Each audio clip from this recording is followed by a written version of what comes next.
ॐ सहनाववतु सहनौ भुनक्तु सह वीर्यं करवावहै तेजस्विनावधीतमस्तु मा विद्विषावहै। ओम शांति शांति शांति। मीमांसा दर्शन की 16वीं कक्षा। मीमांसा दर्शन के प्रथम अध्याय के प्रथम पाद का 5वां सूत्र चल रहा है और इसमें शब्द का विचार ये हम पिछली कक्षा में देख रहे थे। शब्द का स्वरूप क्या है और शब्द का अर्थ क्या होता है, इस पर और आगे चर्चा चलेगी। पुस्तक में पृष्ठ संख्या 38 के ऊपर का कुछ भाग हो गया था, नीचे का कुछ बाकी है, वो आज प्रारंभ करेंगे। पिछले पाठ में से किन्हीं को कुछ पूछना है तो पूछ सकते हैं जी। ओम आचार्य जी, पृष्ठ संख्या 36 में भाष्य की सबसे निचली पंक्ति है, जो निचला वाक्य है कि पूर्व वर्ण जनित संस्कार सहितोन्त्यो वर्ण प्रत्यायक इति अदोषः। तो इसमें पूर्व वर्ण जनित जो संस्कार है वो अंत्य वर्ण के साथ में युक्त होकर के किसी अर्थ का प्रत्यायक होता है, इसलिए कोई दोष नहीं है। तो इसमें जो पूर्व वर्ण जनित जो संस्कार है और अंत्य वर्ण के साथ में जब आएगा तो वो किस माध्यम से आएगा? क्योंकि पहले स्मृति का आक्षेप किया था, उसका तो उसको न मानते हुए उत्तर दे रहे, तो वो किस रूप में देख रहे? स्मृति तो आएगी ही। पूर्व वर्ण जनित संस्कार का मतलब ही यही है। पहला वर्ण सुना, उसका बोध हुआ, उसका संस्कार पड़ गया, वो संस्कार साथ में है अभी।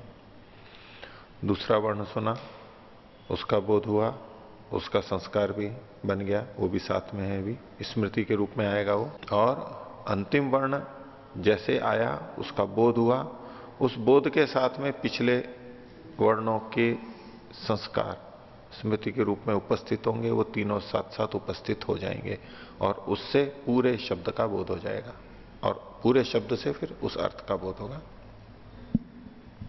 जी, फिर पहले कहा था कि स्मृति तो क्षणिक होती है, तो एक समय में एक ही वस्तु की स्मृति होगी, ऐसा पूर्व पक्षी ने कहा था।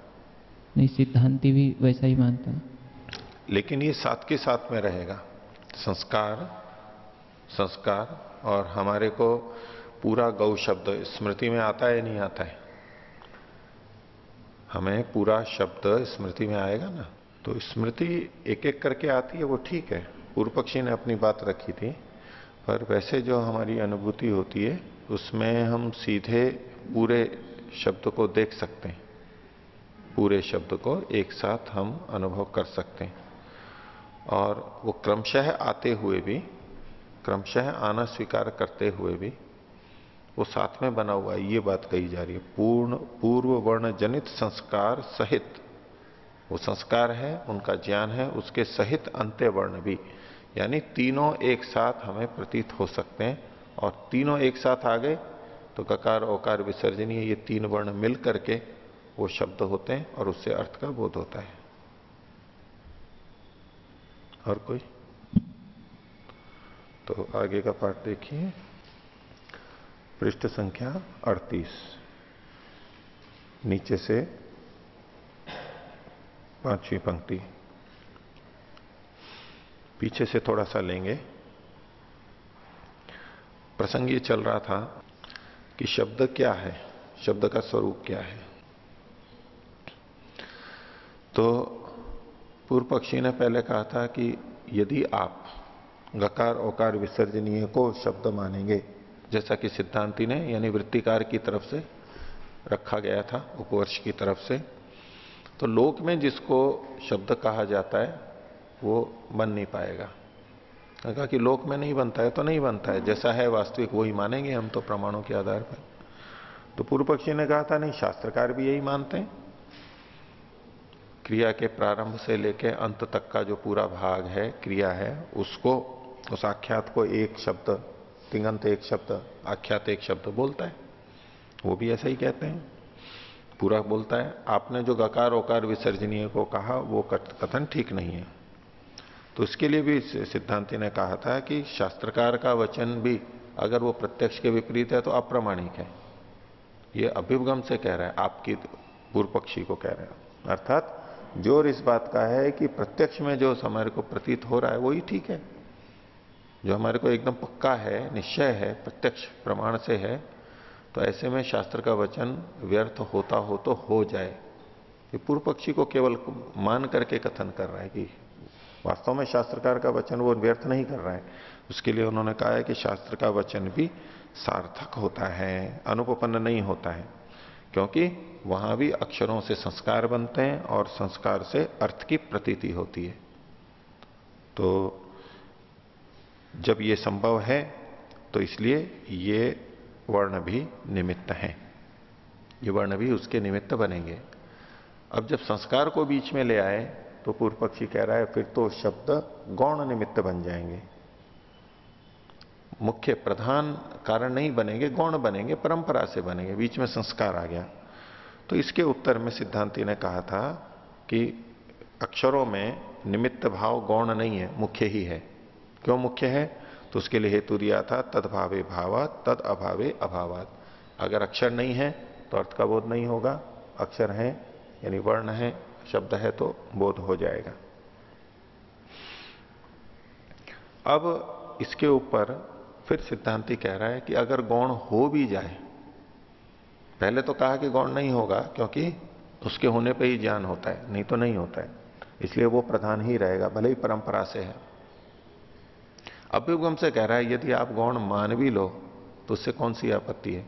क्या कोई शब्द गौण हो रहा है इसलिए हम ये मान लेंगे, प्रत्यक्ष को विपरीत कर देंगे, असंभव अर्थ को भी लगाने लग जाएंगे केवल इसलिए कि शब्द तो गौण हो जाएगा, शब्द को हमें प्रधान ही रखना है?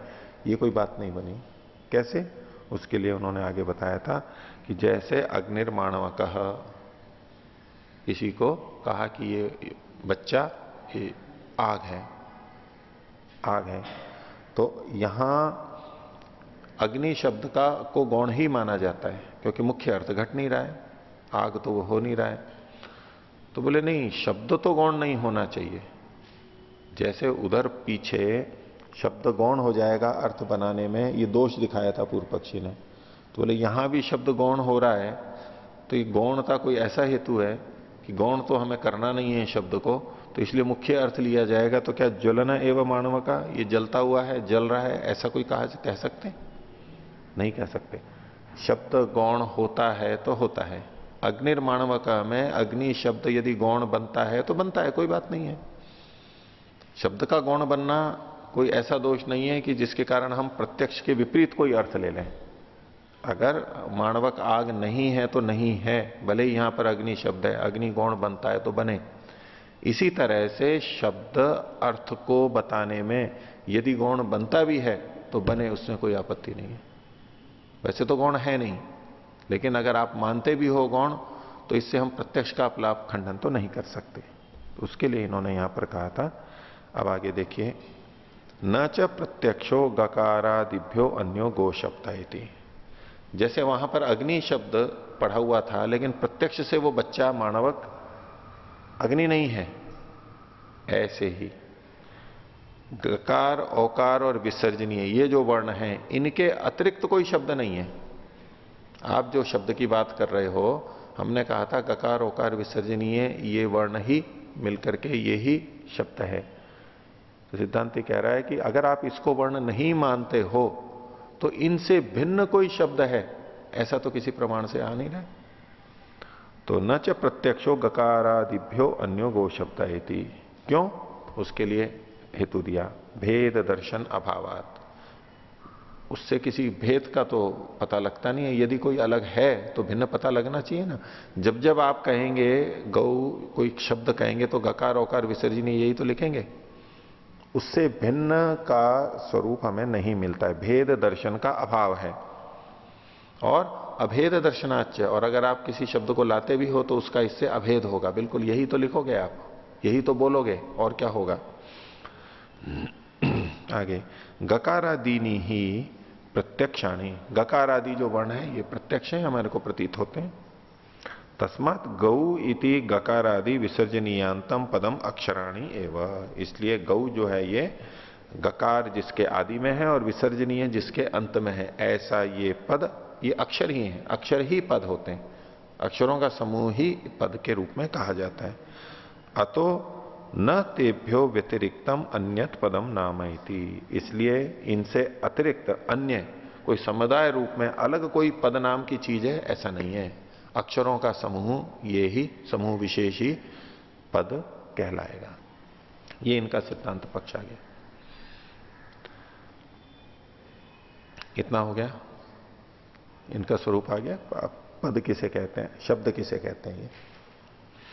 अब इसके ऊपर पूर्व पक्षी आक्षेप कर रहा है, ये मीमांसा की शैली से आक्षेप कर रहा है कि जब हम कोई तात्पर्य निकालते हैं तो उसमें एक तो प्रत्यक्ष अर्थ प्रत्यक्ष हमें पता लगता है सीधे सीधे, और एक परोक्ष ढंग से किसी का निश्चय करते हैं। तो जिसका प्रत्यक्ष ज्ञान होता है उसमें सरलता रहती है, जो परोक्ष होता है उसको गौरव बोलते हैं, दोष माना जाता है। यद्यपि करना पड़ता है, लेकिन अगर दो में तुलना करनी हो तो हम कह सकते हैं इसमें तो गौरव आ रहा है, परोक्ष अर्थ लिया जा रहा है, तो कल्पना करनी पड़ रही है, उसको दुर्बल माना जाता है उस अर्थ को। तो इस बात को पूर्व पक्षी कह रहा है आगे, ननु संस्कार कल्पनायाम अपि अदृष्ट कल्पना।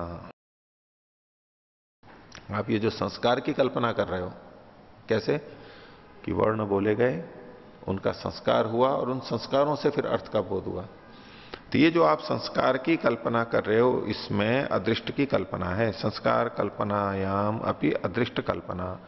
अदृष्ट कल्पना मतलब अनवगम्य मानता, अदृष्ट की, जो दिखाई नहीं दे रहा है उसकी आप कल्पना कर रहे हो, जो जाना नहीं जा रहा है उसकी कल्पना कर रहे हो। संस्कार तो जाने नहीं जा रहे हैं, आपने संस्कार की कल्पना करके फिर इसका समाधान ढूंढा है। तो कल्पना ला करके आपने समाधान दिया है। जैसे कि पीछे इसने सिद्धांति ने कहा था, अतो न तेभ्यो व्यतिरिक्तम अन्यत पदम नामयति, अक्षरों से अतिरिक्त कोई पद नहीं है। और यदि पूर्व पक्षी अक्षरों से अतिरिक्त पद को मानता है तो वो पद की कल्पना करता है, पद की कल्पना करता है, पद है नहीं। लेकिन अगर कोई पद मानता है इसका मतलब है उसने पद की कल्पना की, बोले तो आपका काल्पनिक है पद, ऐसा सिद्धांति ने पूर्व पक्षी को कहा था। तो बोले कि ये तो संस्कार की कल्पना में भी अदृष्ट की कल्पना हो रही है। आप जो संस्कार की कल्पना कर रहे हो, अदृष्ट की कल्पना, जो नहीं जाना जा रहा है उसको भी आप मान रहे हो, ये दोष तो आपके यहां भी आ रहा है, दोष तो आपके भी आ रहा है। तो सिद्धांत इसका उत्तर दे रहा है, उच्यते शब्द कल्पनायाम साच शब्द कल्पना च। आप जो शब्द की कल्पना कर रहे हो, यानी अक्षरों के अतिरिक्त शब्द की कल्पना कर रहे हो, उसमें एक तो आप उसकी कल्पना कर रहे हो, वो तो आपको करनी ही पड़ रही है, एक कल्पना तो। और हाँ, शब्द कल्पनायाम साच, साच मतलब हुआ संस्कार की कल्पना। शब्द की कल्पना में भी वो कल्पना है और शब्द कल्पना भी, शब्द कल्पनायाम साच, ये जो नहीं, साच मतलब अदृष्ट की कल्पना। शब्द की कल्पना करोगे तो अदृष्ट की कल्पना तो तब भी आपको करनी पड़ेगी, यानी संस्कार की कल्पना। और शब्द कल्पना चाहे शब्द की कल्पना भी आप कर ही रहे हो। तो वर्णों के अतिरिक्त एक तो शब्द की कल्पना करनी पड़ेगी और एक संस्कार की उसको भी करनी पड़ेगी। क्यों? क्योंकि उसके पक्ष में भी जो वर्णों के अतिरिक्त, अक्षरों के अतिरिक्त भी पद को मान रहा है, उसके पक्ष में भी प्रश्न तो वही उठेगा जो उसने उठाया था दूसरे सिद्धांति पे भी, कि आपको सुनते समय तो ज्ञान होगा नहीं। अब उन एक एक पद से, उन पदों से अक्षर का ज्ञान, उन अक्षरों से पद कैसे बना आपके पक्ष में, पूर्व पक्षी से पूछा जाएगा। पूर्व पक्षी ने एक तो पद की कल्पना की, अक्षरों के अतिरिक्त शब्द की कल्पना की, और उसको संस्कार की कल्पना भी करनी पड़ रही है, क्योंकि वो शब्द बना कैसे और अर्थ का बोध कैसे कर रहे हो आप। शब्द का उच्चारण, एक एक वर्ण का उच्चारण तो कोई भी पक्ष हो, दोनों में समान ही हो रहा है। और जो दोष आप दिखा रहे थे क्षणिक हैं, वो वर्ण क्षणिक हैं, एक एक अलग अलग समय में हैं, तो इकट्ठे कैसे होंगे, शब्द बनेगा कैसे आपके भी, तो आपको भी तो संस्कार लाना पड़ेगा। तो पूर्व पक्षी ने आक्षेप किया था कि संस्कार की कल्पना का दोष आप में आएगा, सिद्धांति को कहा था। तो सिद्धांति ने कहा आपके पक्ष में दो दो कल्पनाएं करनी पड़ेंगी, हमारे पक्ष में एक कल्पना करनी होगी। तो दोनों पक्षों में से कौन सा प्रबल होगा? एक कल्पना वाला, वो कम दोष वाला होगा। प्रत्यक्ष ज्ञान हो जाता तो सबसे उत्तम था, लेकिन प्रत्यक्ष तो हो ही नहीं रहा है किसी को, और संस्कार की परिकल्पना की है, तो एक ही कल्पना है, आपके पक्ष में दो कल्पनाएं होंगी। तो शब्द कल्पनाएं हम साच मतलब अदृष्ट की कल्पना, और शब्द की भी कल्पना, संस्कार की भी कल्पना और अदृष्ट की भी कल्पना होगी। तस्माद अक्षराणी एवं पदम, इसलिए सिद्धांति ने अपनी बात को रख दिया उपवर्ष के मत को कि अक्षर ही पद होते हैं, अक्षरों के अतिरिक्त पद नहीं होते। ठीक है, तो यहां तक हमने शब्द के स्वरूप पर विचार किया। अब आगे शब्द के अर्थ पर विचार चल रहा है। के बाद थी शब्दार्थ संबंध। हमारा मूल विषय क्या था? शब्दार्थ संबंध। वो पौरुषेय है, अपौरुषेय है, नित्य है, अनित्य है, इसके ऊपर ये सारा आश्रित है शास्त्र। इसलिए पहले शब्द की चर्चा की, शब्द आखिर है क्या, अब अर्थ की चर्चा कर रहे हैं, और फिर आगे शब्दार्थ संबंध की भी चर्चा करेंगे। तो अब अर्थ को लिया, शब्दार्थ विचार। पूर्व पक्षी पूछ रहा है अथ गौ इत्यस्य शब्द से को अर्थ, ये जो गौ शब्द है जिसको शब्द तो मान लिया, चलो इसका अर्थ क्या है?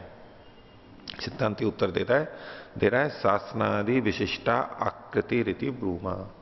सासना गलकंबल, ककुत इत्यादि जो गाय के लक्षण होते हैं, उससे विशिष्ट सासनादि से युक्त जो आकृति है, उस आकृति उसको हम अर्थ कहते हैं। जो एक विशेष प्रकार का आकार प्रकार ढांचा है, उसको हम अर्थ कहते हैं। गाय के लिए वो है, घोड़े के लिए वो होगा, अपना अपना होगा। तो आकृति अर्थ है। शब्द का अर्थ वो जो ज्ञानात्मक है वो अर्थ नहीं ले रहे हैं, आकृति। अब इस पे पूर्व पक्षी कहता है ननु आकृति साध्यास्ति वा न वाइति। ये जो आकृति है ये तो साध्य है। आकृति इसका अर्थ है या नहीं है, आकृति है भी या नहीं है, क्या पता है? हमें जो आकृति दिख रही है वो है या नहीं है, वाह न वाह, है या नहीं है, ये तो साध्य है। जो साध्य होता है उसमें निश्चय नहीं होता है, वहां है या नहीं है, वाह न वाह ये होता है। जो निश्चय हो जाता है वहां वाह न वाह नहीं होता है। जो सिद्ध होता है उसमें वाह न वाह नहीं होता है कि ये है या नहीं है, सिद्ध में नहीं होता है, असिद्ध में होता है, ये है या नहीं है, वाह अस्ति वा नास्ति वा। इस पे सिद्धांति कहता है न प्रत्यक्षा सती साध्या भवितुम अर्हति। ये प्रत्यक्ष होती भी साध्य नहीं हो सकती। यानी आकृति तो प्रत्यक्ष है, आप उसको साध्य कैसे कह रहे हो? प्रत्यक्ष हो रही है आकृति, हमें दिखाई दे रही है, इसको आप साध्य कैसे कह सकते हो? साध्य मतलब जो अभी सिद्ध नहीं है, विचारणीय है, जिसको अभी सिद्ध करना है। तो जो प्रत्यक्ष है उसको आप साध्य कैसे कह सकते हो? जैसे रुचकः स्वस्तिको वर्धमान का इति ही प्रत्यक्षम दृश्यते। प्रत्यक्ष के कुछ उदाहरण दिए। रुचक, रुचक किसी का नाम भी होता है और हार के लिए भी कहा जाता है। हार जो गले में पहना जाता है वो हमें दिखाई देता है, ये हार है। स्वस्तिक, स्वस्तिक चौराहे, चौराहे को भी स्वस्तिक बोलते हैं, ये चौराहा दिखाई दे रहा है हमारे को। वर्धमान का एक आभूषण विशेष या थाली के लिए भी कहा जाता है। ये जो चीजें हैं ये प्रत्यक्ष दिखाई देती हैं। आप ऐसे कैसे कह सकते हो कि ये भी साध्य है? ये तो प्रत्यक्ष है हमारे को। और अगर पूर्व पक्षी ये कहे व्यामोह इति चेत, ये तो मिथ्या ज्ञान है, ये जिसको आप प्रत्यक्ष कह रहे हो ये प्रत्यक्ष नहीं, ये तो मिथ्या ज्ञान है, वास्तविक नहीं है। व्यामोह इति चेत, तो उसके लिए उत्तर है न असति प्रत्यय विपर्यासे व्यामोह इति शक्यते वक्तुम। आप इसको मिथ्या ज्ञान तब तक नहीं कह सकते जब तक उस ज्ञान का खंडन ना हो जाए। प्रत्यय का विपर्यास जब तक नहीं होता है, असति प्रत्यय विपर्यास है। प्रत्यय यानी ज्ञान, यानी वो जो प्रत्यक्ष का ज्ञान हो रहा है उसका विपर्यास यानी विपरीत होना जब तक नहीं होता है तब तक आप इसको मिथ्या ज्ञान नहीं कह सकते। अर्थात हमें ये पात्र या हार दिखाई दे रहा है, दूसरा कह रहे नहीं ये तो मिथ्या ज्ञान है। बोले जब तक इस ज्ञान का आप खंडन नहीं कर देते, ये हार है हार नहीं है, ये जब तक नहीं आ जाता तब तक आप इसको मिथ्या ज्ञान नहीं कह सकते। उसको सिद्ध करना पड़ेगा ना। हमें हार दिखाई दे रहा है, वो कह रहा है कि ये मिथ्या ज्ञान है, तो पहले ये जो ज्ञान हो रहा है हार वाला आभूषण का, इस ज्ञान को पहले आप विपरीत करो, ये ऐसा नहीं है, ये ऐसा नहीं है, आप पहले से करो। जब आप कर दोगे कि ये ऐसा नहीं है, तब ये मिथ्या ज्ञान कहलाएगा। जैसे कि मृग तृष्णा आदि में जब हमें जल दिखाई दे रहा है, भी जल दिखाई दे रहा है, ये व्यामोह हो सकता है, उल्टा ज्ञान है। ये कब पता लगता है? जब ये जो हमें ज्ञान हो रहा है यहां जल है, ये जब विपरीत हो जाता है, यानी जल नहीं ये चीज है, तो हम कहते हैं कि ये जो जल वाला ज्ञान था वो मिथ्या था। विपरीत होगा तो हो सकता है। आप यूं ही थोड़ा ना कह सकते हो कि कोई चीज दिखाई दे रही है और बोले कि ये तो मिथ्या है, उल्टा ज्ञान है। पहले गलत सिद्ध होगा तब इसको मिथ्या ज्ञान कहेंगे। तो कहा व्यामोह इति चेत, अगर कोई इसको मिथ्या ज्ञान कहे तो बोले न असति प्रत्यय विपर्यासे, ज्ञान के विपरीत हुए बिना व्यामोह नहीं कहा जा सकता।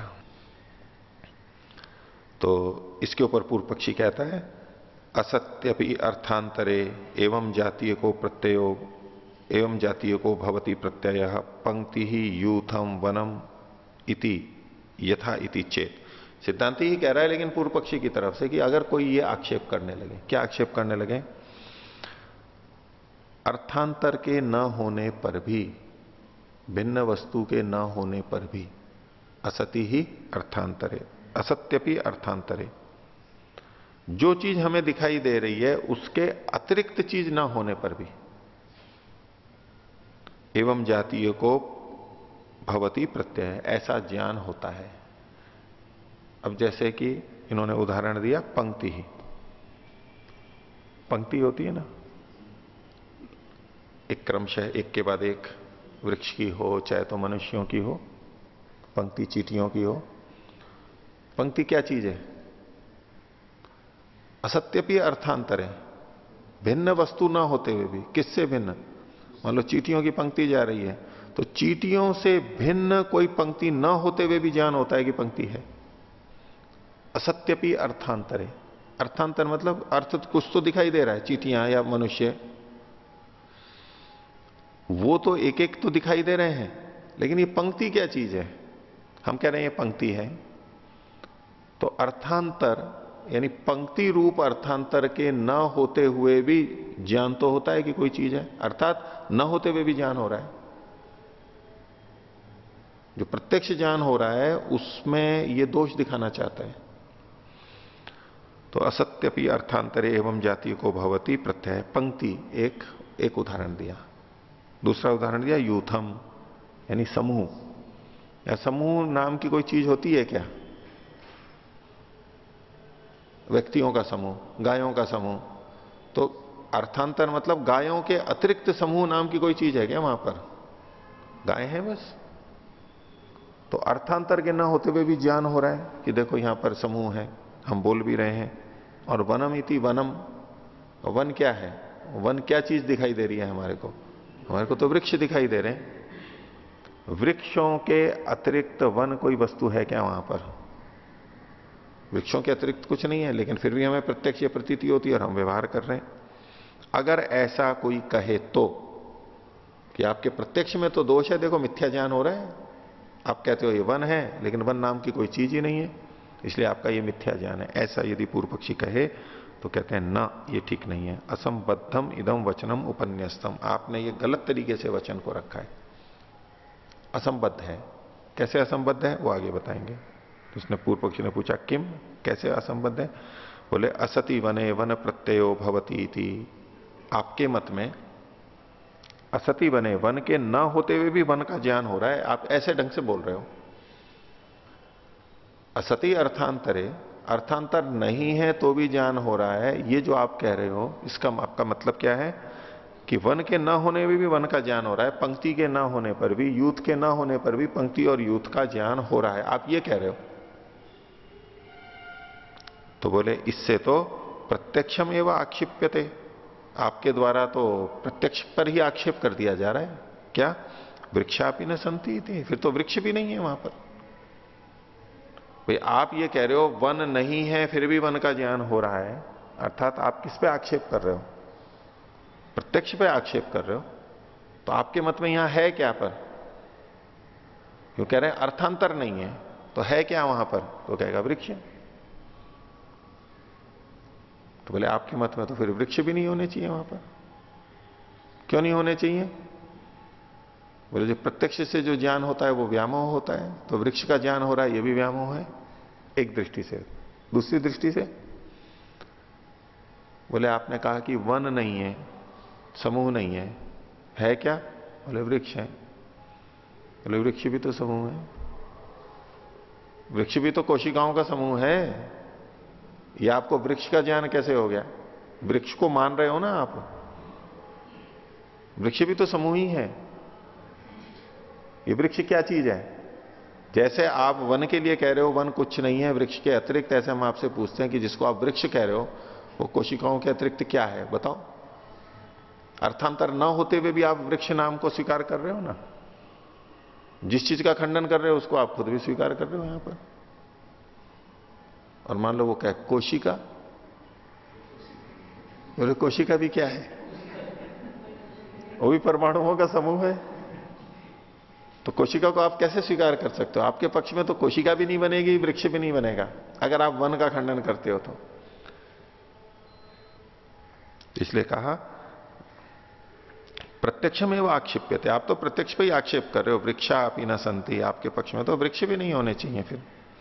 और यद्येवम, यदि ऐसा है, यानी न होते हुए भी ज्ञान हो रहा है, असति प्रत्यय, वृक्ष भी नहीं है तो भी ज्ञान हो रहा है, वो भी नहीं है, कुछ भी नहीं है तो भी हमें ज्ञान हो रहा है, ऐसा यदि आप कहते हो तो प्रत्युक्त ऐसा महायानी का पक्ष, उस महायान वाले पक्ष का तो खंडन पहले कर दिया गया है। अर्थात पहले जो शून्यवाद, निरालंबनवाद, यूं कहो विज्ञानवाद, ये महान यानिक पक्ष, महायान, हीनयान और महायान दो मत माने जाते हैं बौद्धों के, सैद्धांतिक प्रचलित है उसमें।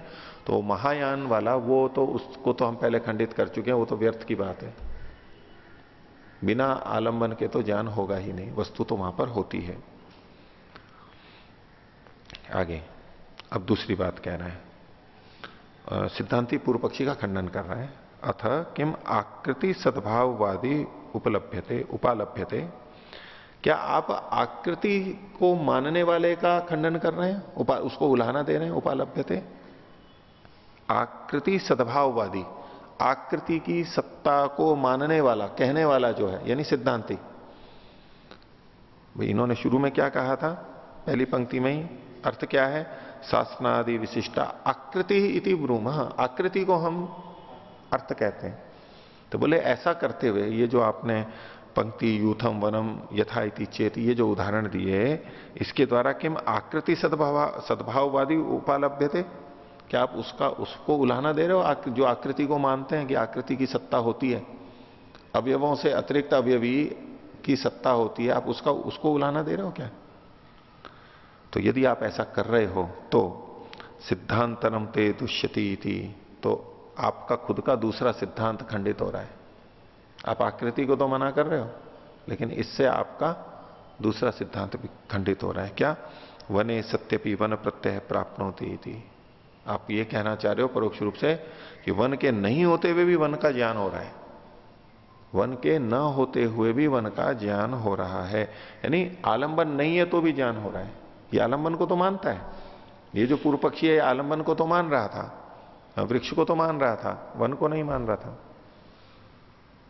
तो यदि आप ऐसा कह रहे हो कि वन नहीं है, अर्थांतर है, फिर भी ज्ञान हो रहा है, वस्तु नहीं है तो भी ज्ञान हो रहा है, तो आपका मतलब क्या निकलेगा? वन नहीं है तो भी ज्ञान प्राप्त हो रहा है, ये आप कह रहे हो यहां पर। इससे आपका आलंबन से ज्ञान होता है, ये सिद्धांत खंडित हो रहा है आपका खुद का भी। आगे एवं अपि, इस प्रकार भी प्रकृतम दूषयितुम अशक्नुवतः तत्सिद्धांतर दूषणे निग्रह स्थानम आपद्यते। तो प्रकृत को, यानी आकृति अर्थ है इसको, एवं अपि प्रकृतम दूषयितुम, प्रकृत को दूषित करने के लिए अशक्नुवतः, जो संभव नहीं हो, समर्थ नहीं हो पा रहा है उसका, तत्सिद्धांतर दूषण है, उसके दूसरे सिद्धांत के दूषण होने में, यानी अपने ही सिद्धांत के दूषण में निग्रह स्थान आ जाता है। और क्यों आ जाता है? असाधकत्वात्, वो अपनी बात को सिद्ध नहीं कर पा रहा है, अपनी बात को सिद्ध नहीं कर पा रहा है, दूसरे का खंडन नहीं कर पा रहा है, तो ये निग्रह स्थान की प्राप्ति होती है। बोलिए। ये आकृति ना होने पर भी आकृति को कैसे स्वीकार करने को स्पष्ट नहीं हुआ पिछले पंक्ति नहीं, में। आकृति को ना होते हुए भी आकृति को स्वीकार नहीं कर रहा है। पूर्व पक्ष की ओर से जो मान्यता को दिखा रहा है सिद्धांती, सिद्धांती आकृति को मानता है जी। पूर्व पक्षी आकृति का खंडन कर रहा है जी। कि आकृति अर्थ नहीं है, जो हमें दिखाई देता है वो मिथ्या भी हो सकता है, इसलिए आप निर्णय नहीं कर सकते हो। लेकिन इतना कहते हुए भी वो आलंबन से ज्ञान होता है, ये तो मान ही रहा है, ये उसका सिद्धांत है। ज्ञान जो होता है ना, वो आलंबन से होता है। पूर्व पक्षी की या सिद्धांत? पूर्व पक्षी की भी ये मान्यता है, पूर्व पक्षी सिद्धांति की तो है ही। सिद्धांति का तो है, लेकिन जैसे यूथम, वनम, पंक्ति ही, ये जो शब्द हैं, इनमें वो दोष दिखा रहा है, वो व्यभिचार दिखा रहा है प्रत्यक्ष में। आलंबन से ज्ञान होता है इतना तो वो मान ही रहा है, लेकिन सब जगह ये आधार नहीं बनता है। ऐसा करके आकृति को खंडित करना चाह रहा है कि प्रत्यक्ष में आलंबन से ज्ञान होता है, लेकिन सदा नहीं होता है और उसमें भ्रांतियां रहती हैं, इसलिए आप आकृति को तो अर्थ नहीं कह सकते। ऐसा करते हुए उसने, पूर्व पक्षी ने सिद्धांति का खंडन किया। जब उसका खंडन किया तो बोले आप जब ये मेरा खंडन कर रहे हो कि वन नहीं है, वन के न होते हुए भी ज्ञान हो रहा है, इसका मतलब क्या हुआ? बिना आलंबन के भी ज्ञान हो रहा है। तो बोले ये निष्कर्ष तो आपके भी विपरीत जाएगा। आप कुछ ज्ञान तो मान ही रहे हो जो आलंबन से हो रहा है, ठीक है, यूथम वनम इनमें नहीं मान रहे हो, लेकिन और जगह तो आप मान रहे हो ना। तो आपने जिस तरह से खंडन किया है उससे तो ये आएगा बिना आलंबन के भी ज्ञान हो जाता है। तो इससे आपका पक्ष भी, यानी कुल ज्ञान में वो आधा तो मान ही रहा है ना, एक अंश तो वो भी खंडित हो जाएगा, आपका खुद का भी खंडित हो जाएगा। ये पूरी तरह से वो महायानवादी नहीं है, शून्यवादी या निरालंबनवादी नहीं है, ये केवल दोष दिखाना चाहता है इसमें, कुछ मानते हुए भी, तो वो आपका खंडित हो जाएगा। और चर्चा चल रही है। सही वक्ष्यति, यदि वो पूर्व पक्षी ऐसा कहता है, ये वाक्य तो सिद्धांति के मुख से ही निकल रहा है, लेकिन यदि वो ऐसा कहता है, दुष्यतु यदि दुष्यति, यदि मेरा पक्ष दूषित होता है तो होने दो, लेकिन आपका जो आकृतिवाद है ये तो सिद्ध नहीं होगा, मेरे को तो ये खंडित करना है बस, मेरा सिद्ध हो या ना हो, मेरा पक्ष दूषित हो तो हो। तो दुष्यतु यदि दुष्यति, हो जाए, दुष्ट हो जाए, अगर दुष्ट होता है तो हो जाए। तो इसके ऊपर अब सिद्धांति कह रहा है, बोले अच्छा आप अपने पक्ष में दोष भी मान रहे हो, अब तो बोले कि चाहे जो भी हो आपका, किम तेन दुष्टेन अदुष्टेन वा, आपका पक्ष दूषित हो या नहीं हो, उससे मेरे सिद्धांत में कहां गड़बड़ आ रही है। आप अपने पक्ष को चलो दूषित भी मान लो, तो चाहे दूषित हो और या आप अपने पक्ष को अदूषित मानते हो, किम तेन दुष्टेन अदुष्टेन वा प्रकृतम त्वया साधितम भवति, आप उससे यहां सिद्ध क्या करना चाह रहे हो? आपका पक्ष वैसे तो दूषित हो रहा है, सिद्धांति ने कहा पूर्व पक्षी को, पूर्व पक्षी क्या भले दूषित हो जाए, अर्थात दूषित मानता नहीं है वो, लेकिन दूषित हो जाए ये भी कह लिया। तो बोले आपका पक्ष चाहे दूषित रहे चाहे अदूषित रहे, उससे आप यहां सिद्ध क्या कर रहे हो? क्या आपका पक्ष सिद्ध हो पा रहा है? किम तेन प्रकृतम त्वया किम साधितम भवति, और मदियो व पक्षो दूषितो भवति, और मेरा पक्ष कौन सा दूषित हो रहा है इसमें? आप इससे सिद्ध क्या कर रहे हो और मेरा पक्ष क्या दूषित हो रहा है? सिद्धांति कह रहा है क्यों? न च वृक्ष व्यतिरिक्तम वनम यस्मान नो उपलभ्यते अतो वनम नास्ति इति अवगम्यते। वृक्ष के अतिरिक्त वन नहीं है, न वृक्षातिरिक्तम वनम, क्यों नहीं है वृक्ष के अतिरिक्त वन? यस्मान नोपलभ्यते, क्योंकि वो वन उपलब्ध नहीं होता है, इस कारण से वनम नास्ति इति अवगम्यते, वन नहीं है ये जाना जा रहा है।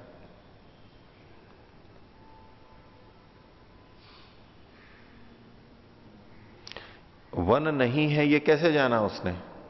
पूर्व पक्षी यही तो कह रहा है ना कि वन नहीं है, वन नहीं है। तो ये जो है ना, अतो वनम नास्ति, ये वनम नास्ति को विपरीत अल्पविराम में ले लीजिए। अतो वनम नास्ति थी अवगम्यते, आप ये जान रहे हो कैसे? न च वृक्षातिरिक्तम वनम, वृक्षों के अतिरिक्त वन नहीं है। क्यों नहीं है? यस्मान न उपलब्ध थे, क्योंकि वो वन उपलब्ध नहीं हो रहा है, वृक्षों के अतिरिक्त कोई वन नाम की चीज उपलब्ध नहीं हो रही है, इसलिए वनम नास्ति थी अवगम्यते, इसलिए आपके द्वारा ये माना जा रहा है कि वन नहीं है। तो ऐसे में सिद्धांती अभ्युपगम से आगे बोल रहा है, यदि वने अनेन हेतुना सद्भाव विपरीत प्रत्यय उपपद्यते, अगर इस ऐसे वन में, वन के विषय में अन्य हेतु के द्वारा सद्भाव के विपरीत ज्ञान उत्पन्न होता है, तब मिथ्यैव वन प्रत्यय, तब कह सकते हैं कि वन मिथ्या प्रत्यय है। ततो वनम नास्ति इति अवगच्छाम, तब वन नहीं है ये हम जानेंगे। ऐसे नहीं जानेंगे। आप यूं कह रहे हो कि वन उपलब्ध नहीं हो रहा है, वृक्षों के अतिरिक्त वन उपलब्ध नहीं हो रहा है, इसलिए हम कह रहे हैं। तो उसके सिद्धांति ने क्या कहा? यदि वने, वन के विषय में अन्येन हेतुना, किसी अन्य हेतु या प्रमाण से सद्भाव विपरीत प्रत्यय उपपद्यते, उसकी सत्ता के विपरीत ज्ञान उत्पन्न हो रहा है कि नहीं इसकी सत्ता नहीं है, अन्य किसी प्रमाण से वन है, ये सिद्धांति कह रहा है। पूर्व पक्षी कोई और ऐसा प्रमाण लाए जिससे यह सिद्ध हो कि यहां वन नहीं है। वन के विषय में अन्येन हेतुना सद्भाव विपरीत प्रत्यय उत्पद्यते, वो सत्ता है, उसके विपरीत प्रत्यय यदि उत्पन्न होता है तो मिथ्यैव वन प्रत्यय, क्या ज्ञान उत्पन्न होता है? कि वन का जो ज्ञान हुआ था वो मिथ्या था, वन का जो ज्ञान हुआ वो मिथ्या था, ऐसा यदि होता है ततो तो वनम नास्ति इति अवगच्छामः, तब हम ये स्वीकार करेंगे कि वन नहीं है। आगे, न च वनादिषु प्रत्ययो विपर्येति, वन आदि का जो ज्ञान है, गवादिषु, हाँ, न च गवादिषु प्रत्ययो विपर्येति, गाय आदि में ये ज्ञान विपरीत नहीं होता है। वन को तो एक तरफ छोड़ दीजिए आप, अभी गाय आदि में जो ज्ञान होता है वो विपरीत सिद्ध नहीं होता है। हमें गाय ज्ञान होता है, हम उसको छूते भी हैं, दूध भी निकालते हैं, चारा भी देते हैं उसको। तो वन गवादिषु प्रत्ययो न विपर्येति अतो वैषम्यम, इसलिए आपने जो उदाहरण दिया है ये विषम दिया है, ये जो यूथ वन आदि का दिया है, इससे आप गवादि का जो अर्थ था उसको खंडित कर रहे हैं, ये तो अलग अलग है। अतो वैषम्यम अथ वनादिषु नैव विपर्येति, और वन आदि में जो ये ज्ञान है ये विपरीत भी सिद्ध नहीं होता है। हमें वन का ज्ञान हो रहा है, आप उसको खंडित करोगे वन का ज्ञान नहीं है, ये कैसे मिथ्या है? न ते न संति इति, ते न संति इति, न, ये ते मतलब ये वन आदि, वन यूथ आदि नहीं है, ऐसा नहीं है, अर्थात वो है। आप ऐसा सिद्ध नहीं कर पा रहे हो कि ये नहीं है, पंक्ति है, वन है, यूथ है, ये नहीं है, आप ऐसा सिद्ध नहीं कर पा रहे हो। तो ते न संति इति न तस्मात् असंबद्ध पंक्ति ही वनोपन्यास, तो इसलिए जो पंक्ति और वन आदि का आपने जो कथन किया था, वहां पर वाक्य दिया था, वो असंबद्ध है, असंगत है, विषम भी है और वो खंडित भी नहीं होता है ज्ञान। अतः उपपन्नम जैमिनी वचनम, इसलिए जैमिनी का वचन ये सिद्ध होता है क्या? आकृति ही शब्दार्थ इति, आकृति शब्द का अर्थ क्या है? आकृति ही शब्द का अर्थ है। आगे, यथाच आकृति शब्दार्थ तथा उपरिष्टात निपुणतरम उपपादयिष्याम, और ये आकृति ही शब्द का अर्थ है, इस विषय को आगे और अच्छी तरह से सिद्ध करेंगे। शब्दार्थ तथा उपरिष्टात, आगे पाठ आगे आएगा, निपुणतरम उपपादयिष्याम, और भी इससे अच्छी तरह से सिद्ध करेंगे। अभी तो यहां पर एक सामान्य रूप से चर्चा की गई है, वो सूत्रकार स्वयं करेंगे। अभी तो ये तो भाष्यकार कर रहे हैं, वहां सूत्रकार स्वयं करेंगे। कहां? आगे ये पहले अध्याय के तीसरे पाद का 11वां सूत्र, इसको 9 को 11 कर लीजिए, अधिकरण 11 कर लीजिए। ये 1, 3, 13, ये जो आकृति ही शब्दार्थ है, जैमिनी का वचन ये आगे आएगा, आकृति ही शब्दार्थ 1, 3, 13 में आएगा ये, और जो अधिकरण है वो 11वां है, ये 9 की जगह 11 कर लीजिए। और भी पीछे के जो कुछ संशोधन है मैं बोलता हूं तो आप कर लेते हैं अपने आप,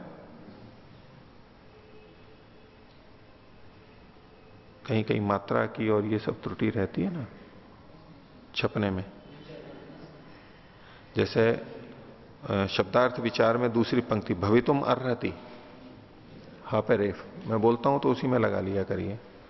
इसी तरह से पृष्ठ 38 पर नीचे से तीसरी पंक्ति अंत में गकारा दीनी, गकारा दानी, दा लिखा हुआ है, दीनी, अपने आप कर लिया करिए ऐसी ऐसी चीजें। हाँ अतो, यहां अता लिखा हुआ है, ये छपने में त्रुटि है, बस मुद्रण वैसा होता था, अतो न तेभ्यो। तो इस विषय में और चर्चा तो आगे विस्तार से करेंगे। हाँ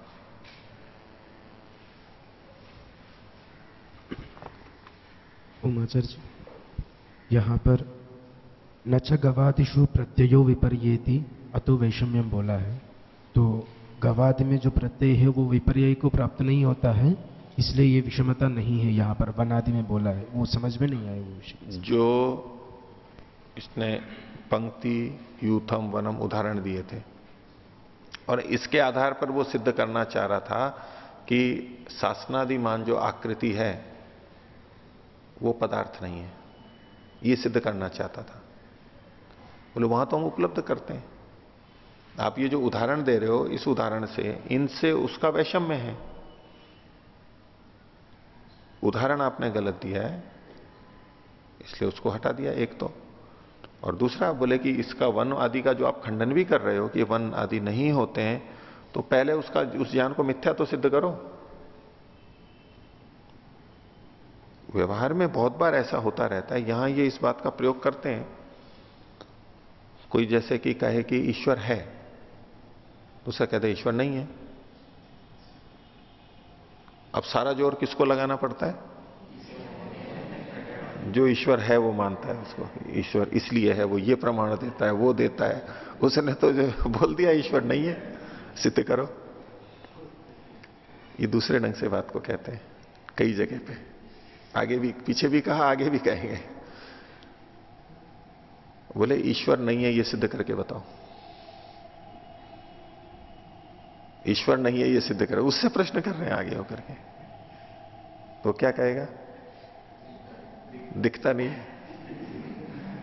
तो बोले क्या जो दिखती नहीं है वो चीज नहीं होती है? अब उसको घुमाओ। बोले सुख दुख दिखाई देते हैं क्या?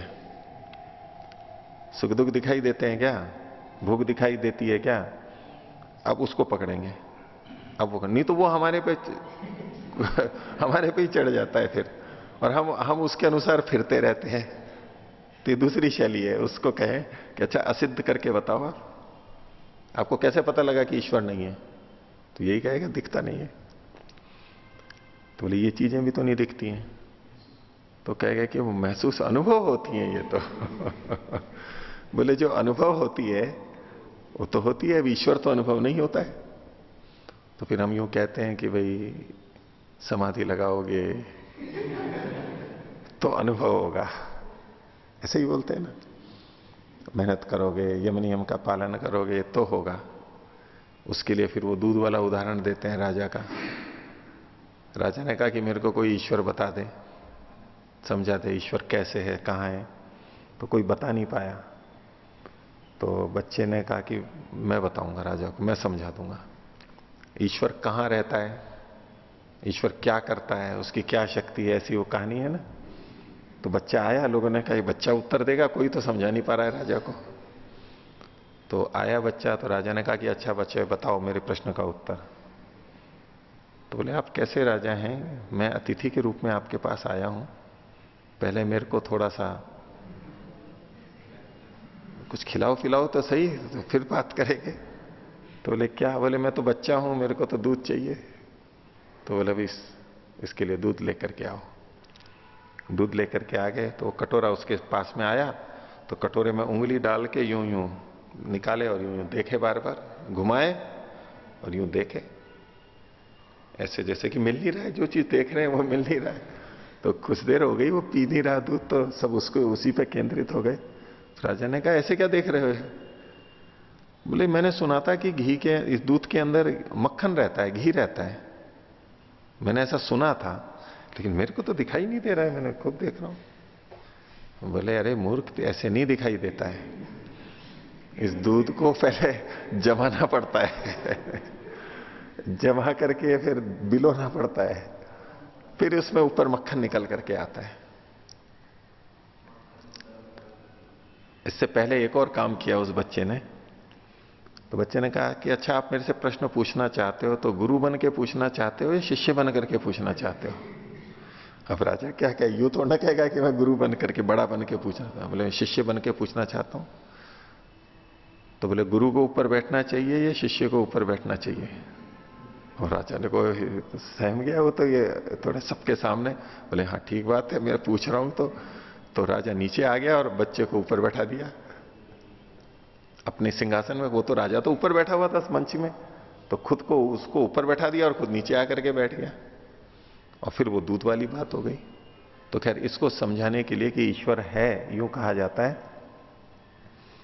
कि भाई जैसे दूध है, दूध में मक्खन ऐसे नहीं निकलता, जमाना पड़ता है, बिलोना पड़ता है। ऐसे ही अष्टांग योग का पालन करने से, समाधि लगाने से तब अनुभव में आता है।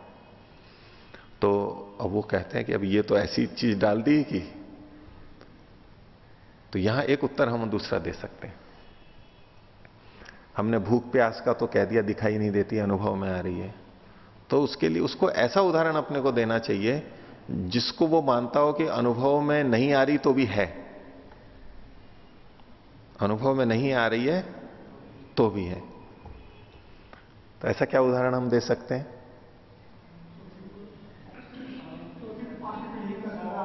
नहीं, वो तो परंपरा से, वो तो अनुमान से पता लग जाता है, ऐसा नहीं। अभी तो उसके लिए पीठ तो पता लग जाती है, छूने से पता लग जाती है, अनुभव हो जाती है। दर्पण में देख लो, दूसरों की देख लेते हैं, उससे हमारा अनुमान हो जाता है कि दूसरों की पीठ है तो मेरी भी है। पीठ कहीं पर स्पर्श करके देख सकते हैं, वो तो कोई वो नहीं। तो उसके लिए एक उदाहरण अच्छा है। यहां पर आकाशवाणी की बहुत सारे चैनलों की तरंगे हैं या नहीं है, उनसे पूछो तो वो क्या मना करेगा? क्या है ना? टेलीविजन की किरणें आ रही है या नहीं आ रही है? यहां पर मोबाइल की किरणें आ रही है या नहीं आ रही है? बोले है। बोले अनुभव में हो रही है क्या? अनुभव में हो रही है क्या? तो कैसे मानते हो आपकी हो रही है वो? नहीं, अनुमान से कैसे? नहीं, अनुभव तो नहीं हो रही है ना, दिखाई भी नहीं दे रही है और अनुभव में भी नहीं आ रही है, फिर भी आप मानते हो नहीं मानते हो?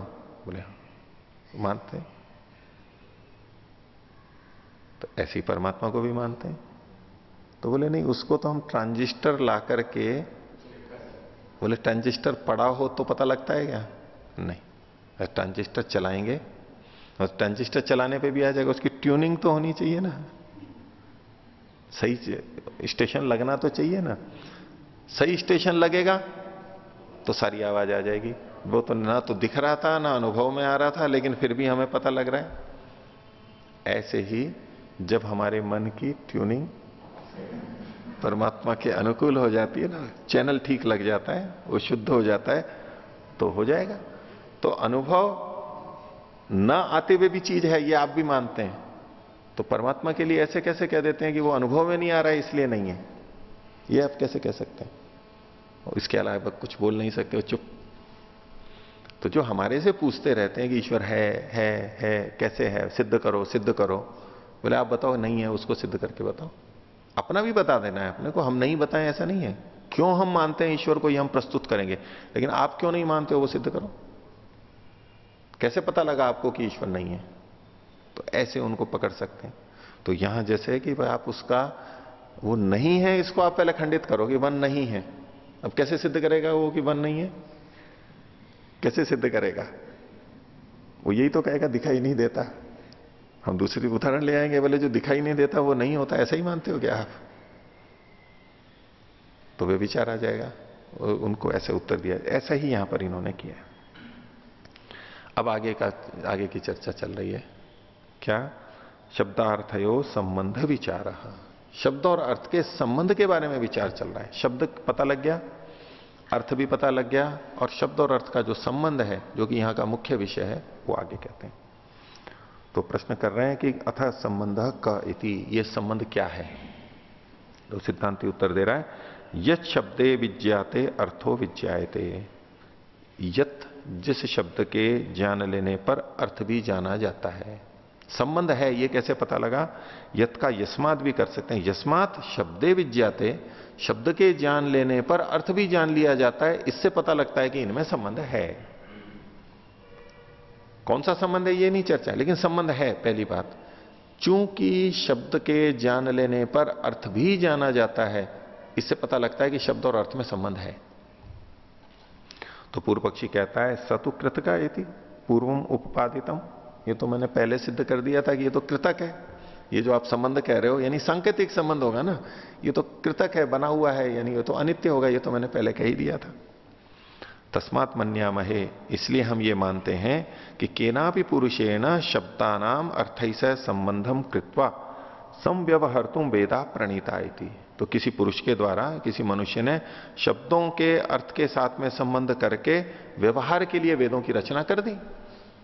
अर्थात शब्दार्थ संबंध को जब अनित्य मानते हैं हम, तो पौरुषेयत्व उसका आ ही जाता है। किसी मनुष्य के द्वारा बनाया गया, मनुष्य के द्वारा बनाया गया है, शब्दार्थ संबंध विकसित किए गए हैं, तो वो अनित्य ही होगा शब्दार्थ संबंध। तो बोले ऐसे ही वेदों को भी कर दिया गया। मुख्य बात वेद के ऊपर है, बाकी जो लौकिक शब्द हैं, अर्थ हैं, वो तो सांकेतिक हैं, पुरुषकृत हैं, वहां ये चर्चा नहीं जाएगी, इसको सब जगह नहीं लगाना है, वेद से संबंधित बात है ये। तो बोले वेद भी ऐसे ही बना दिए।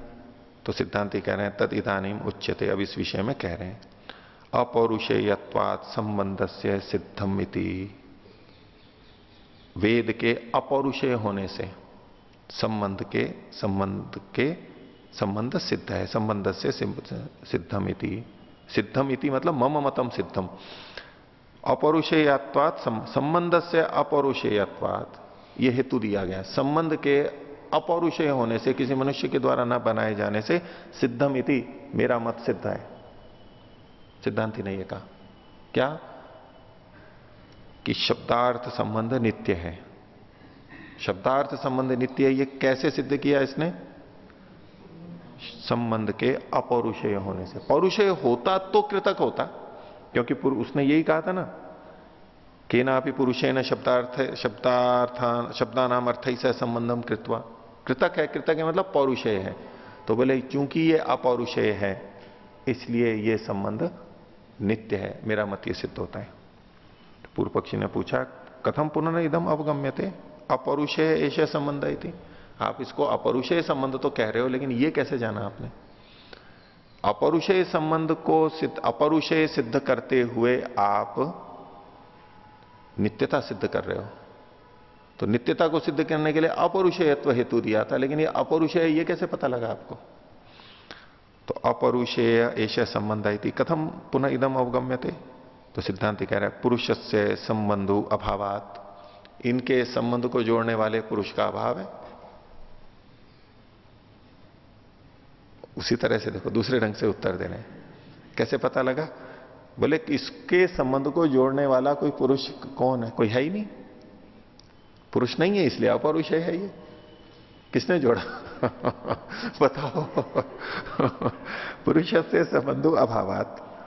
अब आगे पूर्व पक्षी कहता है कि कथम संबंधो नास्ति, ये संबंध क्यों नहीं है? पुरुष से संबंधो अभावात नहीं, कथम संबंधो नास्ति, कथम संबंधा नास्ति। ये जो संबंधु है ना, संबंध करने वाले का अभाव होने से, बोले संबंध कैसे नहीं है? पुरुष के साथ, पुरुष का के साथ संबंध क्यों नहीं है? तो सिद्धांति कह रहा है प्रत्यक्ष से प्रमाण से अभावात। इसमें कोई प्रत्यक्ष प्रमाण नहीं है कि इसने देखो इसके साथ संबंध किया था। प्रत्यक्ष से प्रमाण से अभावात तत्पूर्वकत्वाच इतरेशम। तत्पूर्वक मतलब अन्य, जो प्रत्यक्ष पूर्वक इतरेशम, अन्य प्रमाणों के होने से। पहली बात तो इसमें कोई प्रत्यक्ष नहीं है, और अन्य भी प्रमाण है वो प्रत्यक्ष पूर्वक होने से। तत्पूर्वकत्वाच इतरेशम, प्रत्यक्ष पूर्वक होने से अन्य प्रमाणों के, इसलिए इसमें कोई प्रमाण नहीं है। तो पूर्व पक्षी कह रहा है ननु चिरवृत्तत्वात् प्रत्यक्षस्य अविषयो भवेत इदानीन्तनानाम। ये जो आजकल के लोग हैं ना इदानीन्तन, उनका प्रत्यक्ष का अविषय हो गया है। वो प्रत्यक्ष उनको पता नहीं लग रहा है कि किसने संबंध बनाया है। क्यों? चिरवृत्तत्वात्, वो बहुत काल, बहुत पुराना काल हो गया, इसलिए पता नहीं लग रहा है कि कौन मनुष्य है। सिद्धांति ने कहा था ना कि कोई पुरुष तो मिल ही नहीं रहा है, इसलिए अपरुष है। बोले नहीं, ये तो बहुत पुरानी बात हो चुकी है, इसलिए इसके संबंध का पता नहीं लग रहा है कि किसने किया है। तो सही इसका संबंध करने वाला, पूर्व पक्षी कह रहे हैं बहुत दिन हो गए, भूल गए। तो सिद्धांति कहता है न ही चिरवृत्त है सन न स्मर्यते, किसी को बहुत दिन हो गए इसलिए वो स्मरण नहीं किया जाता, ऐसी तो कोई बात नहीं है। बहुत पुरानी पुरानी चीजें भी स्मरण की जाती हैं। न च हिमवदादिषु कूपारामादिवत अस्मरणम भवितुमर्हति, बोले शब्दों के संबंध में कर्ता का, संबंध जोड़ने वाले का विस्मरण नहीं हो सकता। कैसे? जैसे कि हिमवत आदि में, हिमालय में कहीं पर्वत पे जहां की निर्जन प्रदेश होते हैं, वहां पर कूप या आराम कुआ या बगीचा आदि किसी ने बनाया, तो उसके बनाने वाले का विस्मरण हो जाता है ना, बहुत दिन हो जाते हैं। तो किसी ने पहाड़ी पे बना दिया कुछ, फिर लौट के आ गया, कोई व्यक्ति समाप्त हो गए, वहां से हट गए, तो बनाने वाले का पता नहीं लगता है ना। बोले ऐसा शब्दों के अर्थ के साथ में नहीं हो सकता। क्यों नहीं हो सकता? क्योंकि पुराना काल बीत जाने पे कर्ता का, संबंध जोड़ने वाले का विस्मरण देखा जाता है। कुएं आदि के और दूसरी चीजों में मकान बनाने वाले का इत्यादि का विस्मरण होता है। बोले ऐसा शब्दार्थ संबंध में नहीं हो सकता है। क्यों? पुरुष वियोगो ही तेषु भवति, वहां तो कुएं आदि में तो पुरुष का वियोग हो जाता है, वो हट जाता है। कैसे? देशोत्सादने न सादेन कुलोत्सादेन वा, या तो वो स्थान ही भ्रष्ट हो जाता है, या तो वो कुल वहां से चला जाता है, किसी दूसरी जगह चला जाता है, कुल ही समाप्त हो जाता है। न च शब्दार्थ व्यवहार वियोग है पुरुषाणाम अस्ति, पुरुषों के जो शब्द अर्थ का व्यवहार है उसका वियोग तो आज तक हुआ नहीं है। भाई कुएं के साथ में उस व्यक्ति का वियोग हो गया, कुल का वियोग हो गया, इसलिए संबंध छूट सकता है। लेकिन शब्दार्थ संबंध का प्रयोग तो हम कर ही रहे हैं, नित्य शब्दार्थ संबंध का भी प्रयोग आज तक चल रहा है, तो इसके संबंध जोड़ने वाले का विस्मरण तो नहीं हो सकता, इसका तो संबंध होना चाहिए। तो चूंकि कोई पुरुष ज्ञात नहीं है जिसने इस शब्दार्थ संबंध को बनाया, इसलिए हम इसको अपौरुषेय कहते हैं।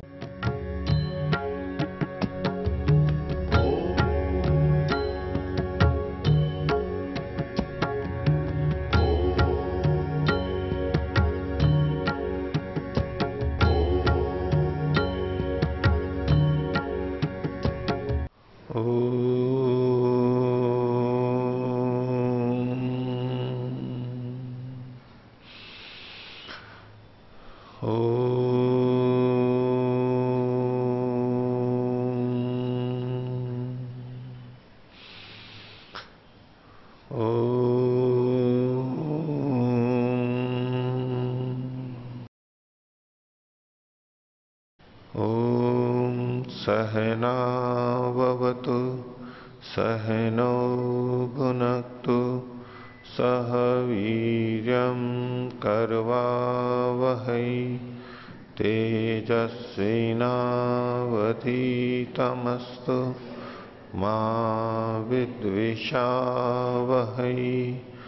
ओम शांति शांति शांति।